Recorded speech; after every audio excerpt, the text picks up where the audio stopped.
Hey everyone, it's Robert Curtis from Distance Calculus at Roger Williams University.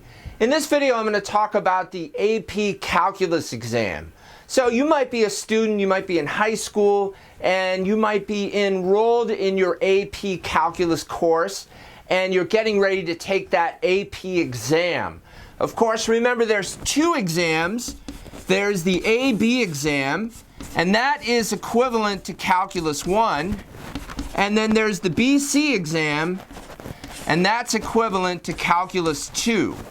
Now, various high school programs, they differ, right? One high school does one kind of thing. They might just do the AB Calculus course for a full year. Other high schools do both courses together. They'll do AB in the first semester, and then they'll do BC in the second semester, and get you ready for both of these exams, the AB and the BC exams. Now, is distance calculus a good preparation for the AP Calculus exam? No, not at all, right? The AP Calculus exam is it's a different beast, right? It's a standardized test that you take, a high pressure standardized test, and in order to transfer into a university, you have to score sufficiently high. Now, the grades for these things are either 5, which is the top grade, or 4, or 3, or 2, or even 1. And they're a high pressure exam, right? So it's 3 or 4 hours, and you know, on a Saturday, and you guys know what that's like, right? Now, of course, if you grade a 5 on either of these exams, then your new university that you're going to be going to is most likely going to accept that credit. And they're going to say, okay, we'll give you 4 credits, 4 academic credits for Calculus 1. If you score a 5 on the BC exam, then most universities will grant you 4 credits for the Calculus 2 course. So you can rack up 4 credits over here, and you can rack up 4 credits there, so that when you start your university, not only do you get to skip over these 2 courses, but you also get 8 credits, which then lessens your graduation load, right? However many units or credits they require you to graduate, you start on day 1 with 8 credits. And that's pretty cool. That means you have to take fewer classes. You can finish faster. Maybe you finish faster, or you simply, don't take 5 classes one semester. You only take 4 or even 3 classes. Now, that's if you score a 5. What happens if you score a 4 or a 3? Some universities, and it's up to the universities, it's not up to the AP, it's up to the universities that you're going to, whether or not they're going to grant units for a 4 grade or a 3 grade. Maybe they do, maybe they don't, right? Some schools are getting very stringent about the AP Calculus exam, and they may grant for a 4. Most likely they won't grant for a 3.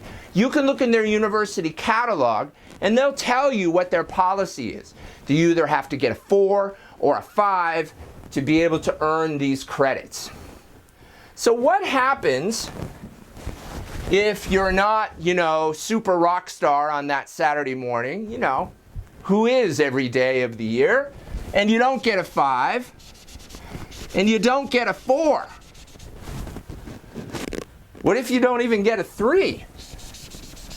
What if you just got a 2 or a 1? Yikes. What are you going to do? Well, the university that you're transferring to is likely not going to grant you credit for this course. They're not going to give you these 4 units. And what does that mean? Does that mean you spent a whole year in AP Calculus and you're going to have to repeat Calculus 1? Yeah, you are. At your new home university, they're not going to accept the fact that you took Calculus 1, and they're not going to grant you those 4 credits for Calculus 1, so you're not going to have the prerequisite for Calculus 2, most likely. most likely. Some schools will allow you to say that, well, you got a 2. You're not going to get the 4 credits for Calculus 1, but we'll let you start in Calculus 2. And a lot of schools, no matter what, even if you do the AP exam, they will have over here their own placement exam over here on these courses to place you into the course they think is most appropriate. So there's a lot of guesswork, you know? And if you stay in Calculus 1, you do Calculus 1, Calculus 2 in high school, you take the AP exam, you don't do well, because some people don't do well on exams, then what's your option? Well, here's one option I have for you with distance calculus. Now, if you did go and take Calculus 1, the AB Calculus 1, and the BC Calculus 2, if you did those courses in the high school, and you could show me a transcript that you completed those courses with a grade in high school, then we don't look at what grade you got on the AP exam. In fact, you don't even have to take the AP exam if you don't want to. When I was a student, I never did. So what that does, if you don't take the AP Calculus exam, it simply means you're not going to get these magical 4 credits for Calc 1 and these magical credits for Calc 2. You're not going to get those. But that doesn't mean that you have not satisfied the prerequisite for taking the next class. The next class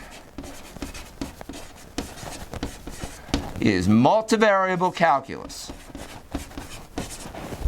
often called Calculus 3, although sometimes it's Calculus 4. Every school's different the way they split up the calculus sequence. But basically, multivariable calculus is the calculus of several variables, vector calculus. It's the calculus of path integrals and partial derivatives. Now, if you take the AB Calculus 1 class and the BC Calculus 2 class in high school, for distance calculus, that is sufficient to meet the prerequisite requirements for enrolling in multivariable calculus in distance calculus. You can jump into our multivariable calculus course, and that's fine. Now, if you struggle in that multivariable calculus course and you're really not ready for it, I will recommend that you go back to our Calculus 2 class, or even back to our Calculus 1 class. Since the course is so personal, right? You're not taking a class with 1,000 people in the lecture hall and 25 TAs spanned out over a huge lecture hall, and so the professor doesn't even know who you are.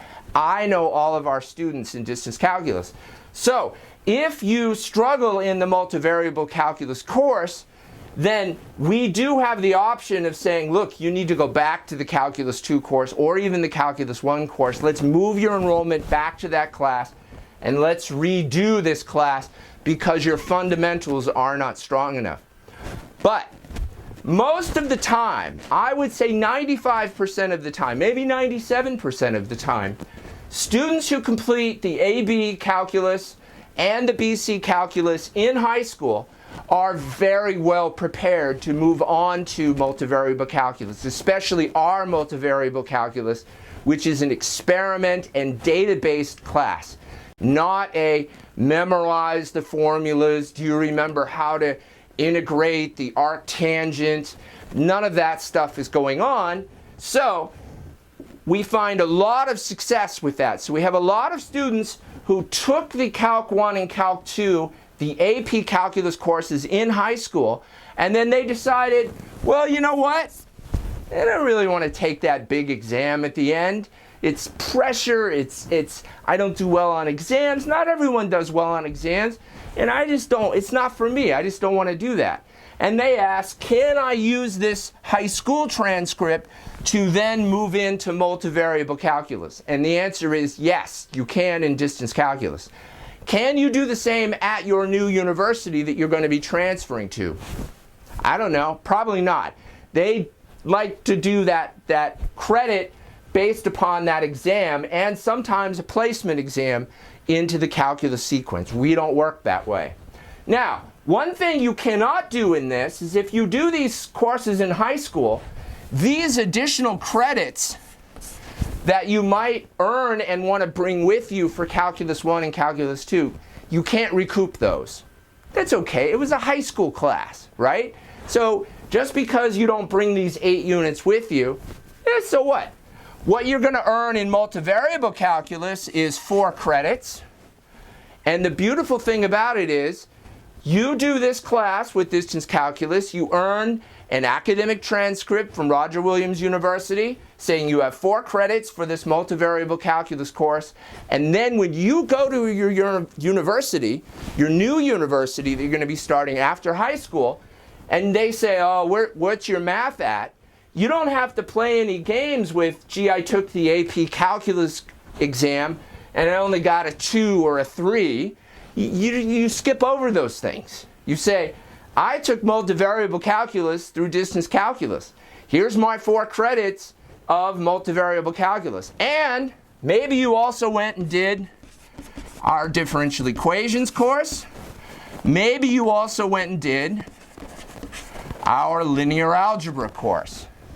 Maybe you did all 3 courses, all 3 of the sophomore level courses of our calculus sequence. Usually, students take these courses, these AP calculus courses in their junior year, leaving open their senior year to coming in and taking the sophomore level of our distance calculus courses.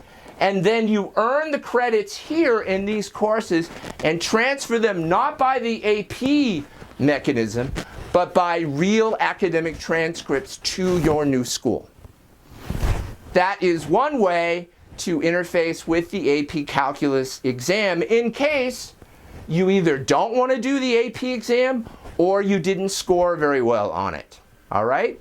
So if you have questions about the sophomore level classes through distance calculus in this scenario, reach out to me on chat or email, and I'm happy to answer your questions. This is Robert Curtis from Distance Calculus at Roger Williams University.